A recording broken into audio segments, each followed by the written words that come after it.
Bienvenue à l'émission 10 minutes avec Pierre et Christine. Alors aujourd'hui, on va continuer nos émissions sur les obstacles à la guérison.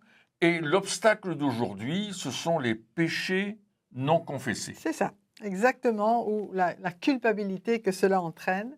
Et on va lire un texte dans le psaume 32, à partir du verset 3, qui nous dit « Tant que je me suis tue, mes os se consumaient.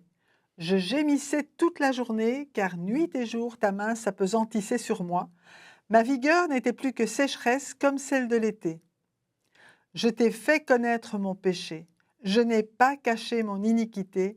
J'ai dit, j'avouerai mes transgressions à l'Éternel, et tu as effacé la peine de mon péché. » Wow. Alors là, c'est un premier texte qu'on trouve. Hein. On sait que c'est David qui parle après son péché avec Bathsheba. Mais je crois que c'est important. Tant que je me suis tue, mes os se consumaient. Il y a une culpabilité qui était là. Et je crois que c'est vraiment important de savoir que cette culpabilité a provoqué des maladies aussi. Oui, et on voit clairement dans ce texte, les os se consument, il gémit toute la journée. Mm-hmm. Nuit et jour, il ne dort pas. Sa main j'arriverai à le dire, s'apesantissait sur moi. Ma vigueur n'était que sécheresse, il n'y a plus de force. Ouais. Hein? Et il est là dans une situation de dépression où il se sent mal physiquement, moralement, spirituellement, c'est ce qu'il nous décrit, jusqu'au temps où il va confesser son péché à Dieu. Exactement. Où il va reconnaître son iniquité d'abord, et puis où il va la confesser. Je t'ai fait connaître. Alors bien sûr que Dieu le connaissait, mais lui a reconnu son péché et il l'a confessé. J'ai dit, j'avouerai mes transgressions à l'Éternel. Et c'est ça la confession. Hein. On dit confesser vos péchés, c'est avouer ses transgressions, c'est reconnaître que ce qu'on a fait n'était pas juste et qu'on a offensé Dieu par notre comportement. Exactement, oui. Et là, il est clair que dans notre vie de tous les jours, nous devons enlever tout ce qui empêche cette communion avec Dieu. Mm-hmm.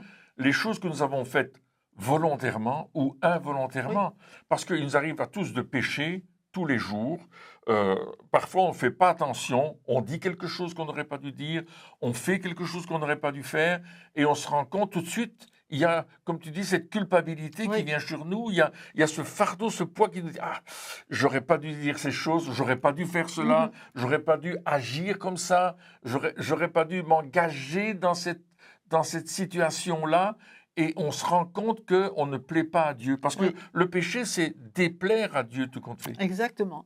Et là, dans cet état de culpabilité, ou bien on garde la culpabilité, et ce qui arrive malheureusement souvent, ou bien on déclare, on décide, je vais avouer ces transgressions à l'Éternel. Je vais volontairement demander pardon à Dieu pour ce que j'ai fait, et je vais recevoir son pardon.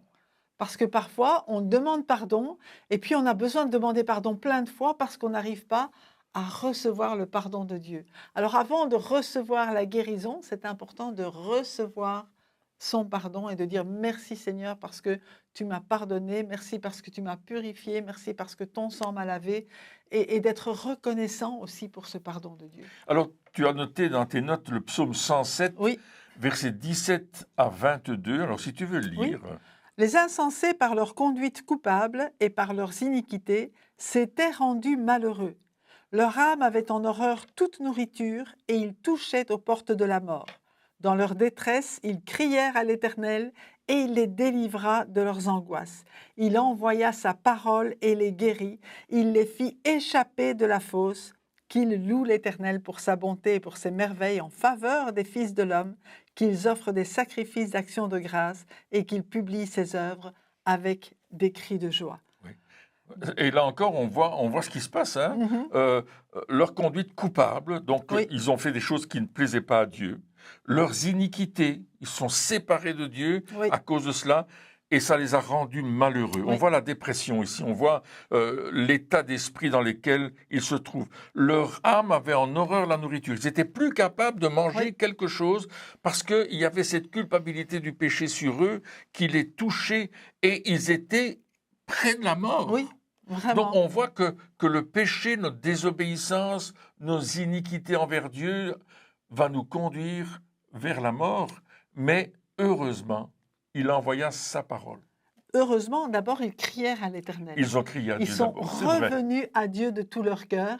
Et nous avons un avantage quand même, c'est que le Saint-Esprit, lorsque nous avons péché, le Saint-Esprit vient nous dire ce que tu as fait, c'est pas juste, demande pardon et laisse-toi convaincre de péché justement par le Saint-Esprit pour revenir à l'Éternel.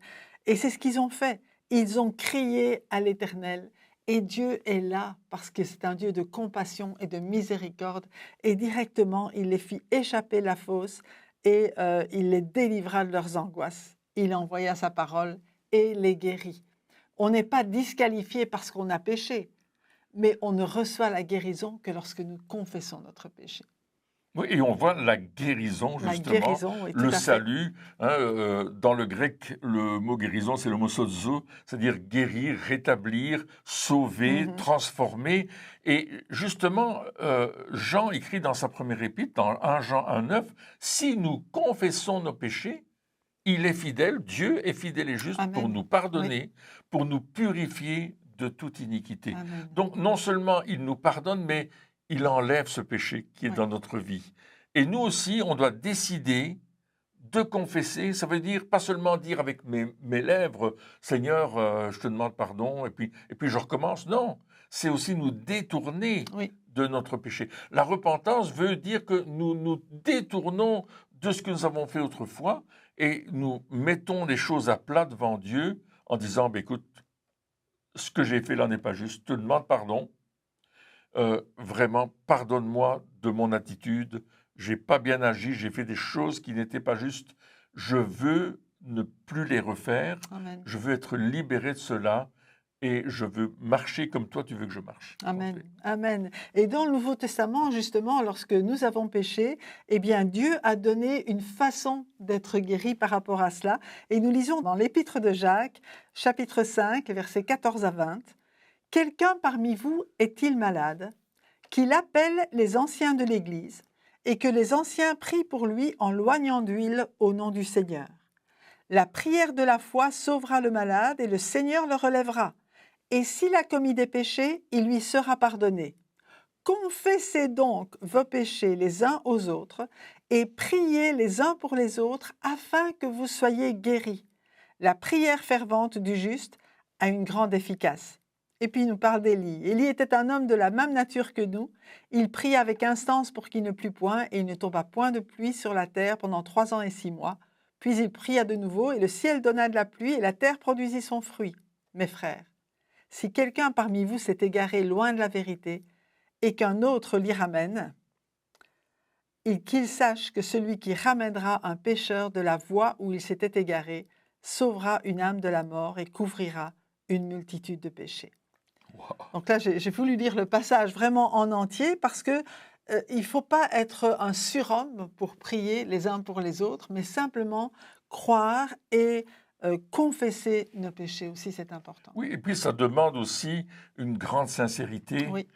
Et aussi une grande humilité. Oui, tout à Confesser fait. ses péchés, c'est pas facile, mais on voit dans les réveils, par exemple, Mhm. des gens qui se lèvent et qui confessent leur adultère, qui confessent qu'ils sont des voleurs, qu'ils sont des menteurs, qu'ils sont des tricheurs, et Dieu les sauve. Oui, Et j'aime cette expression du psaume 107, verset 20, « Il envoya sa parole et il les guérit. » Et nous savons que Jésus, c'est la parole de Dieu faite chair. amen. Le salut, la guérison, le pardon vient à travers Jésus-Christ. Amen.